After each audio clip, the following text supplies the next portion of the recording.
Imagine becoming the President of the United States without any prior military or governmental experience. Sounds impossible, right? But in the fascinating world of American politics, the impossible has been known to happen. Now, close your eyes and picture a brash businessman, a real estate mogul with a flamboyant personality. This is not your typical politician. He's never held an office, never worn a military uniform, never even so much as run a city council meeting. Yet, he's not just a businessman. He's a household name, a reality TV star known for his quick wit and his catchphrase, "You're fired." This is Donald Trump, and his path to the presidency was anything but conventional. It was a journey that began in the skyscrapers of New York and the glitzy sets of Hollywood, not in the halls of Congress or the battlefields of war. In the 247 years before his election, every single president had some form of military or political experience. They were generals, senators, vice presidents, governors, even a former Secretary of State. But Trump? He came from a world of boardrooms and high-stakes deal-making, a world where ratings mattered more than approval polls. This was a man who had spent his life in the limelight, not in the shadows of bureaucratic politics. He was a celebrity, a character larger than life, known as much for his gilded lifestyle as for his business acumen. And yet, in 2016, this man with no political background whatsoever broke all the rules and took the highest office in the land. It was an unprecedented occurrence in American history, a twist that left pundits scratching their heads and historians scrambling to rewrite the books. It was, in short, the most unconventional path to the presidency that America had ever seen. So how did a man with no political background end up in the White House? Stay tuned as we delve into this mystery. The Trump legacy didn't start with Donald. In fact, it goes back to his grandfather, Friedrich Trump. Born in Karlstadt, Germany, Friedrich embarked on a journey to the United States in the late 19th century, seeking fortune and prosperity. He found success in the hospitality sector, running hotels and restaurants during the Klondike Gold Rush. This was a time when adventurous men and women from around the world rushed to the Yukon in Canada, hoping to strike it rich by mining gold. Friedrich's entrepreneurial spirit was passed down to his son, Fred Trump. Fred took the baton from his father and ran with it, but in a different direction. Instead of gold or the hospitality business, Fred ventured into the world of real estate. He started a construction company in the early 20th century and built single-family houses in Queens, New York. His business thrived, and he expanded into constructing larger buildings, including apartment complexes. Fred's real estate business laid the foundation for the Trump family's wealth. Donald Trump, the fourth of Fred's 5 children, was born into this legacy of entrepreneurship and wealth. From an early age, Donald was involved in his father's business. He accompanied Fred to construction sites and learned the ropes of the real estate industry. Donald took over his father's company in the 70s and rebranded it as the Trump Organization.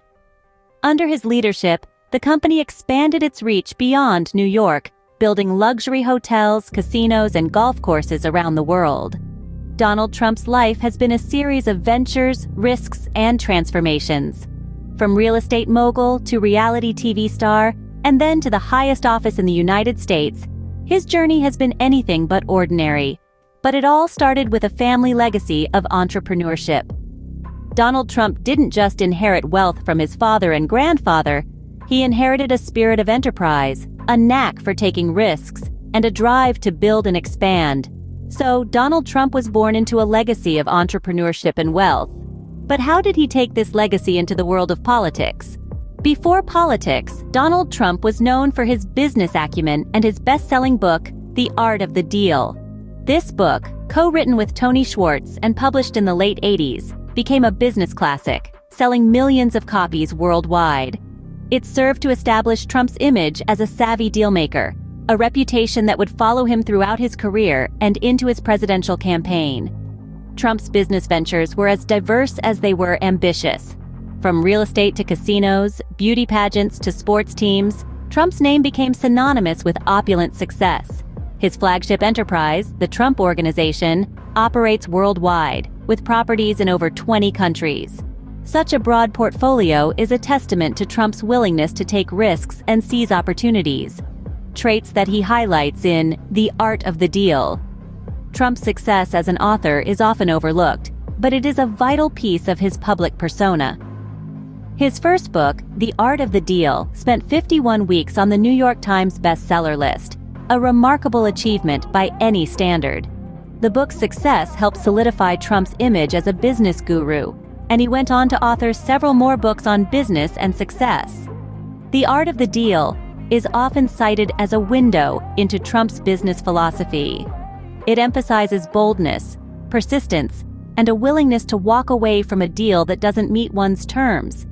These principles, while effective in the world of business, are not always as applicable in the realm of politics, where compromise and diplomacy often take precedence.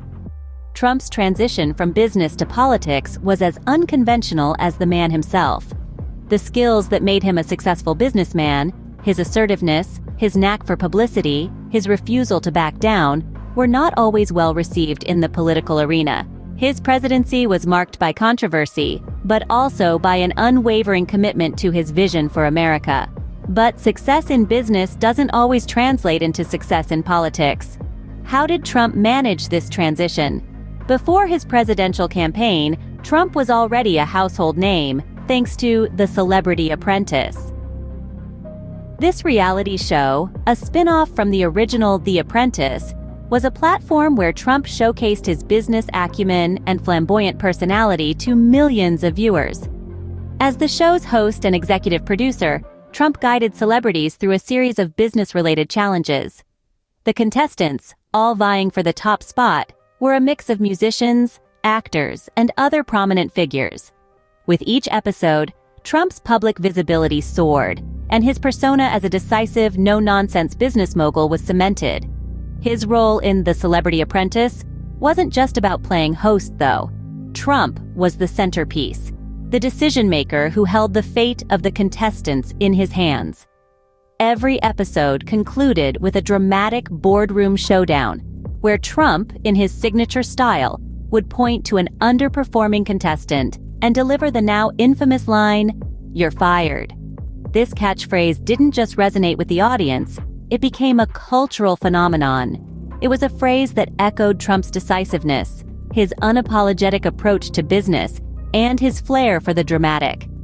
"You're fired" was soon plastered across merchandise, mimicked in pop culture, and even parodied in comedy sketches. But The Celebrity Apprentice was more than just a television show for Trump. It was a stage where he could demonstrate his leadership and decision-making skills. It was a platform where he could connect with the American public, and it was a spotlight that kept him in the public eye. Through The Celebrity Apprentice, Trump crafted a public persona that was larger than life. He was the tough, uncompromising business tycoon who took no prisoners in the boardroom. This persona, coupled with his already established business reputation, would prove to be a potent mix in the years to come. So, we've seen how Trump used his business and entertainment background to become a public figure. But how did he use this to his advantage in the 2016 election? In 2016, Trump shocked the world by winning the presidential election. But how did he do it? Donald Trump's road to the White House was paved with unconventional strategies and tactics that defied traditional political norms. His campaign was not about political correctness or the usual promises. Instead, he positioned himself as an outsider, a disruptor who would shake up the Washington establishment, and this resonated with many voters who felt disenfranchised. Now let's talk about social media. Trump's use of Twitter was a game changer. He circumvented traditional media channels to directly reach his supporters, sending out messages that were often controversial, sometimes inflammatory, but always attention-grabbing. He understood the power of the digital age and used it to his advantage, amassing a following of millions who hung on his every tweet. Then, there was his appeal to non-traditional voting demographics. Trump managed to tap into the frustrations of the working class, promising to bring back jobs and restore American greatness. His straight-talking style appealed to those who were tired of political rhetoric and felt left behind by the political elite. And let's not forget the role his business and entertainment background played. Trump was not a career politician. He was a businessman, a reality TV star, a brand. He knew how to sell himself, how to grab headlines, how to command an audience. His rallies were not just political events, they were spectacles, complete with merchandise, slogans, and a sea of red, "Make America Great Again" hats. Trump's journey to the White House was anything but conventional. It was a masterclass in modern campaigning, leveraging social media, tapping into voter discontent, and turning political norms on their head. So there you have it, the unlikely journey of Donald Trump from businessman and reality TV star to president. But we've only scratched the surface. Do you know any other weird facts about Donald Trump? Share them in the comments below.